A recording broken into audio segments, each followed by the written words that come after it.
What's up guys, and welcome to this week's Tackle Tips. My name is Doug Wegner, and today we're going to talk about something that's really important. We're going to talk about leaders, okay? What leaders to use and when. What bait should you use them on, what rods should you use them on, what applications should you use fluorocarbon, what applications should you use wire, what my personal preference is.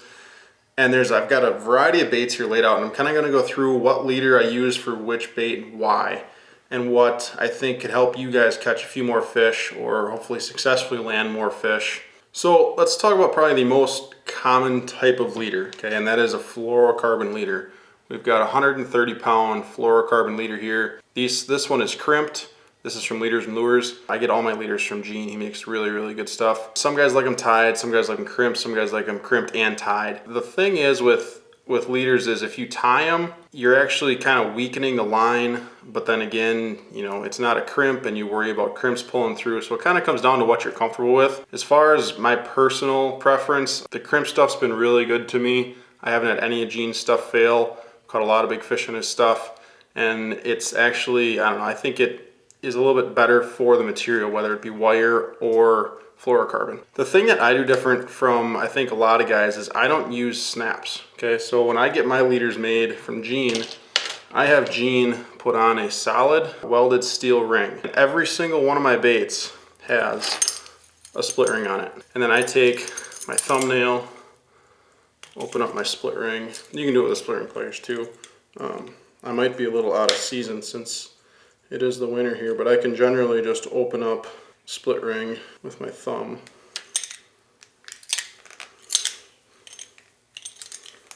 And just rotate it on.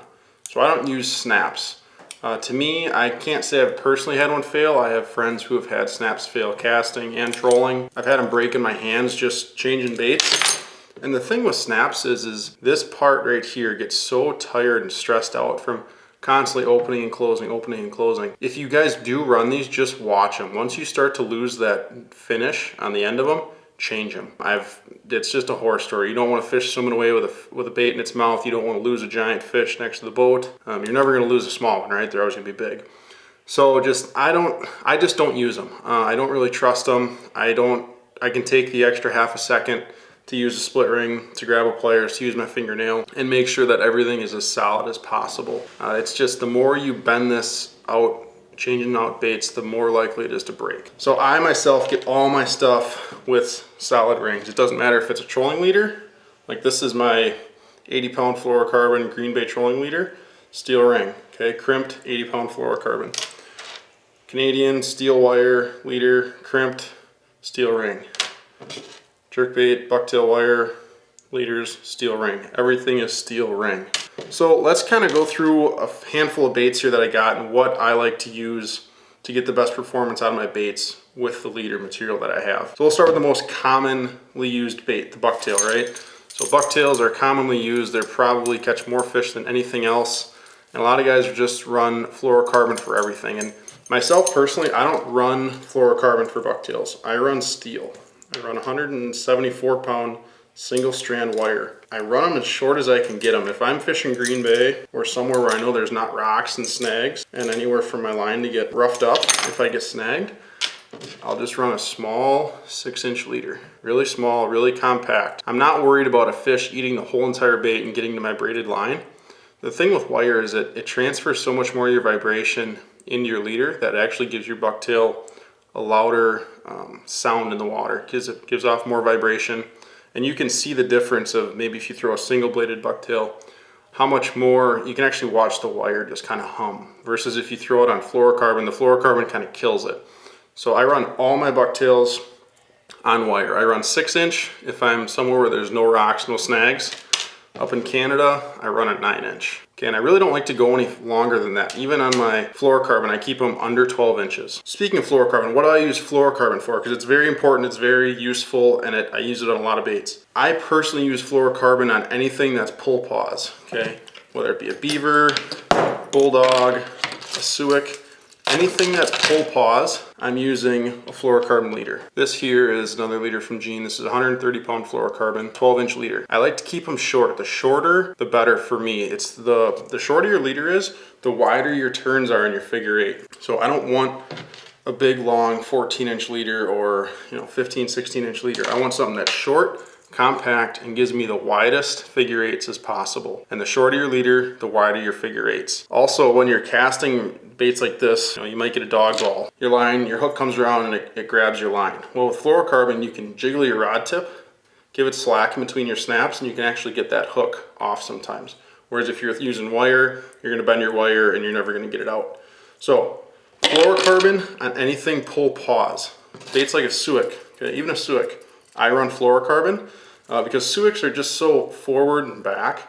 There's really no lateral movement for the leader to come around. Very rarely, sometimes you'll get it on a death rise, but I like to run fluorocarbon even with my suics. Just because if you cast it out there and that front hook gets on your leader and you go to make your first pull, you're gonna bend your wire. And the wire is just like your snaps. The more you bend the wire, the weaker it gets. And a lot of times they're gonna bend right down here by your twists or by your crimps. And the more bending you get down in that area, the more weak it is. That being said, as far as like top water baits, especially one like this that's not a very large bait, it's got a brass tail, it's heavy, it's gonna sit really low in the water. I don't need anything that's gonna overweight this top water, so I wanna use the lightest leader as possible. That's gonna be my 6-inch wire leader, okay? It's obviously not gonna get snagged in the rocks, it's gonna stay up on top of the water. So all my top water fishing is done with a 6-inch wire leader. Nice and short, keeps the bait up high, not a lot of extra weight, and then your braid floats. So the less leader in front of it, the higher that bait sits out of the water, the more plop I'll get out of my tail. For jerk baits, or I should say glide baits, okay, baits like hellhounds or baits like squircos, these are where you want to use those short jerk bait leaders, kind of like the 6-inch wire one that I have here. These, when you work these baits, they're really erratic, right? They go side to side. You don't want that flexibility of the fluorocarbon to be able to come around and grab a hook. So using a wire leader like this, it keeps everything more straight and you're that less likely to foul up during your retrieve. The last thing you want is for a fish to be behind your bait and you give it a big erratic pop out to the side and then your front hook will come around your leader. And then if they hit it there, you're screwed because your hook's fouled up and you can't get it to come back because your hook's fouled up. So I like these short 6-inch jerk bait leaders for a lot of applications. If you're running a bigger topwater bait, like a CVJ here, it honestly doesn't matter. There's so much lift to this bait, you really can't kill it with anything. You can run fluorocarbon on it, you can run steel on it, you can run a 12-inch leader, 15-inch leader, it doesn't matter. But like I said, the length for me, I like to run the shorter ones just for my figure eights boat side. As far as crankbaits, casting crankbaits, I still run fluorocarbon just because there's really no advantage for me to run steel. But again, I'll run the shorter 12-inch fluorocarbon leader.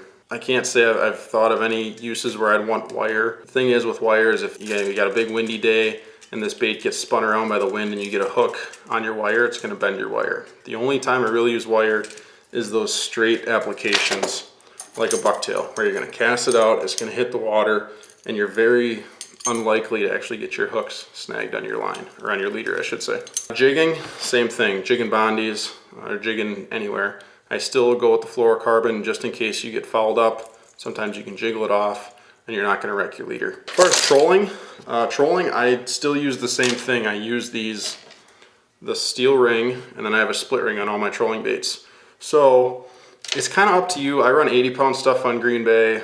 Canada, I'll run 175-pound fluorocarbon, or you can use steel. This is a 19-strand, 150-pound steel leader from Leaders and Lures again, with the steel solid, or the solid welded ring. So it's up to you guys what you want to use for leaders, but my personal preference is bucktails and topwaters. I'm using a short leader, either a 6-inch or a 9-inch. Pull pause, beavers, suics, bulldogs, swim baits.